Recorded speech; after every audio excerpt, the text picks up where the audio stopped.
Hello, friends, and welcome back to r/Entitledparents. And today's story, how I was almost trapped in an arranged marriage. I grew up in a cult that believed, among other things, that women were the property of men and children were the property of parents. So, as an unmarried daughter, I was basically a cherished slave. I ran the house, meal planned, cooked, even homeschooled my youngest siblings, all while trying to homeschool myself through high school. Having grown up my whole life this way, I didn't even know the law would have been on my side if I had decided to defy my parents and move out when I turned 18. My parents constantly reminded me of that until they gave me away to a husband. I was still their child and would obey them as the mouthpieces of God in my life. One day my parents told me they had received a phone call from the parents of another family we knew.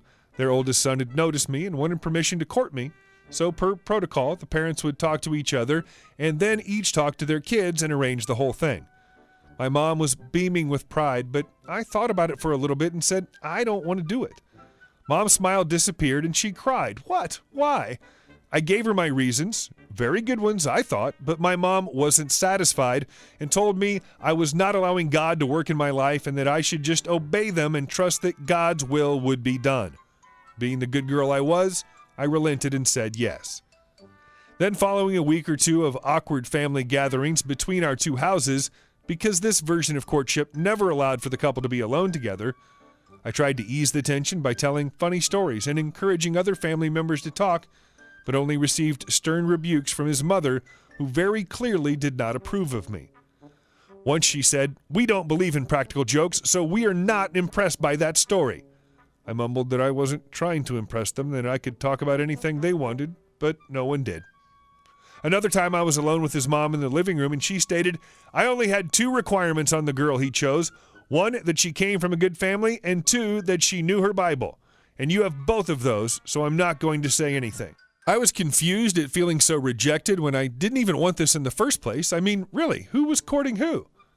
Then I got a job offer as the church receptionist, and my parents told me his parents had called them again and said they did not approve of women working outside the home and didn't want me to take the job. We believed the same way, except it was after the woman was a mother. Before she had kids, it was up to her father or husband whether or not she could work someplace else. This being a strange situation where my father allowed it, but the guy I was courting didn't, my parents told me to call him and get his permission too.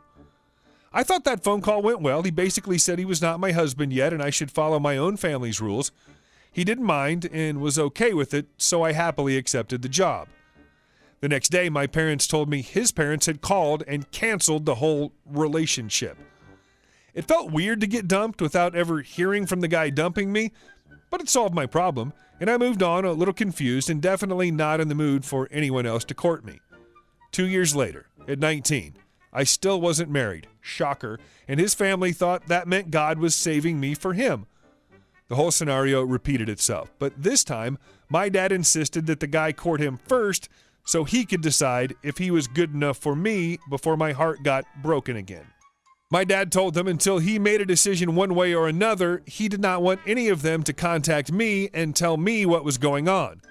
The guy decided no contact couldn't possibly mean letters, so he wrote me a 5-page apology for dumping me 2 years before and confessing that he had been falling in love with me and wanted to know if it was worth his time to even get to know my dad.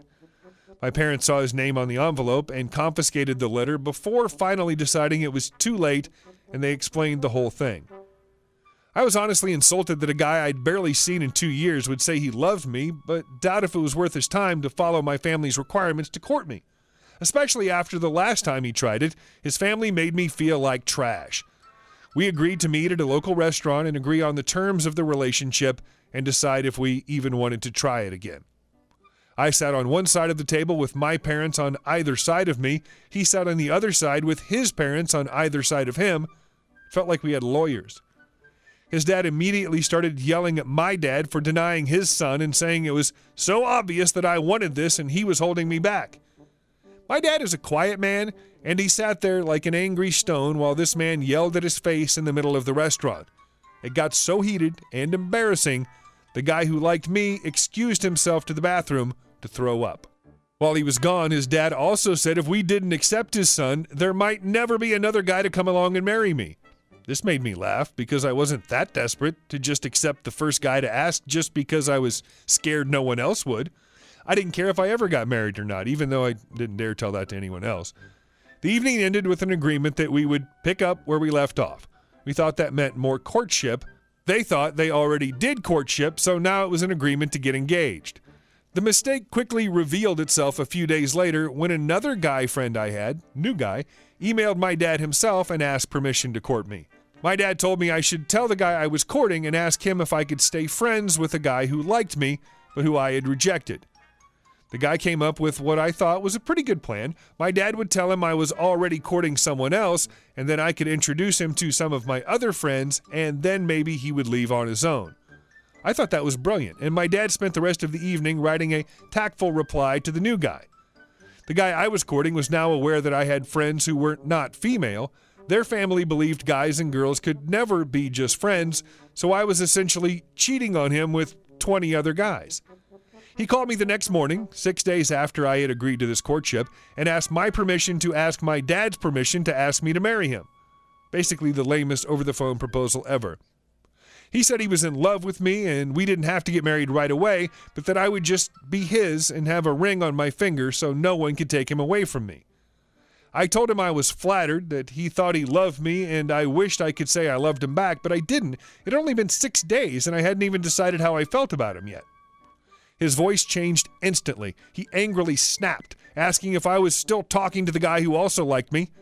I was shocked. I'd never seen this side of him before. That's why it should take longer than 6 days to find a spouse, kids. I tried telling him that my dad had only just replied to his email and hadn't had a chance to introduce him to my friends yet. He said that wasn't the plan. We agreed you wouldn't talk to him anymore. I shut him down and said, "Whoa, I'm only doing what you told me to do. We are not engaged yet. I talk to lots of guys, and it doesn't mean anything romantic. We're just friends." His voice quieted down, but still sounded bitter, and he said, "Well, if you can't agree to not talk to any other boys and only talk to me, maybe we shouldn't call this courting right now." "Maybe we shouldn't," I replied. We agreed that I would take a week to think about it and call him when I'd made my decision. Marry him and forsake all the male friends I'd known since I was 5, or cut off the relationship for a second time. I told my parents what happened, and they tried to convince me to just do what he wanted, but I finally yelled at them for the first time in my life that I was not going to marry anyone I did not love. My dad was angry, but my mom sent me to my room and said we could talk later. I had a week after all. I was very sad. The only reason I was considering it was because my parents insisted it was God's will, and I really wanted to do what God said. But at the same time, this family seemed even more strict than my own, and I would also miss all my old friends. There was so much to think about. About an hour later, I got 2 calls from this guy's mother, which I let go to voicemail. I didn't want to talk to her right then. Next thing I know, my little brother came up holding the house phone, saying it was the guy's mom, and she demanded to talk to me. She scolded me for a long time, saying I had cheated on her son and that he had called off work this morning because he was worried sick over calling me and asking me to marry him. She all but called me a harlot because of all the guys I was talking to, while I tried to tell her I was not in a relationship with any of them. Guy's mom, you cheated on him. You're in a relationship with every person you meet. Me. But not every relationship is a romantic one. Guy's mom. Between guys and girls, yes. For example, my husband is my best friend and I would never talk to other men, and neither would your mom. Me. Oh yes, she would. She talks to other men all the time, and she's friends with lots of people. Guy's mom. Well, I'm shocked. I honestly thought better of her than that. She then demanded to know why I needed 7 days to pray about whether or not to marry your son. Guy's mom. God doesn't take that long to answer prayer. It sounds like you already know how you feel and you're just too scared to say it. It should take a day or 2 at most. Me. Look, your son agreed to let me have a week. If he can't do that, then the answer is no. Guy's mom. Well, let's not be too hasty. I thought, who's being hasty? I wanted a week. She then told me she would go talk to her son and her husband and see what they wanted to do. I hung up the phone and threw it across the room. I had never been accused of anything like that before, and I curled up in a ball and cried. My mom heard me and came to see what was wrong. When I told her everything that horrible woman said to me, I stated firmly that I never wanted to see anyone from that family again. She called my dad up, and he was angry for me being accused of being a harlot with all these boys, but told me I was not allowed to make my decision until a week was up. because that was what I had agreed to.